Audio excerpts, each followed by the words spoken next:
বিছানায় যাওয়ার প্রস্তাব দেয়া হয় নয়নতারাকে। মালায়ালাম চলচ্চিত্র জগতের একের পর এক যৌন হেনস্থার ঘটনা প্রকাশ্যে আসার পর থেকে মুখ খুলতে শুরু করেছে দক্ষিণী সিনেমা ইন্ডাস্ট্রির তারকারা। বিশেষ করে অভিনেত্রীরা জানাচ্ছেন কাজের সুযোগ পেতে নির্মাতা প্রযোজকদের আপত্তিকর কত প্রস্তাবের মধ্য দিয়ে যেতে হয়েছে তাদের। শুধু যে দ্বিতীয় সারির কোনো তারকাদের সঙ্গে এসব ঘটেছে এমনও কিন্তু নয়। প্রথম সারির অনেক অভিনেত্রীও জানিয়েছেন তাদেরকেও যৌন হেনস্থা করা হয়েছে ক্যারিয়ারের শুরুতে। দক্ষিণী সিনেমার সুপারস্টার নয়নতারার সঙ্গেও এমন ঘটনা ঘটেছে। সম্প্রতি অভিনেত্রীর পুরনো একটি সাক্ষাৎকারের সেই ভিডিও প্রকাশ্যে এসেছে, যেখানে তিনি জানিয়েছেন কাজের জন্য সরাসরি বিছানায় যাওয়ারও প্রস্তাব দেওয়া হয়।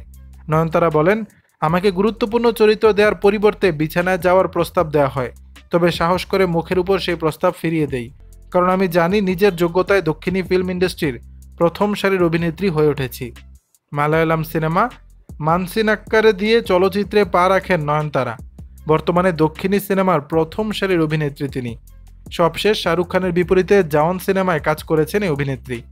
দর্শক, বিষয়টি নিয়ে আপনাদের মতামত জানাবেন নিচের কমেন্ট বক্সে।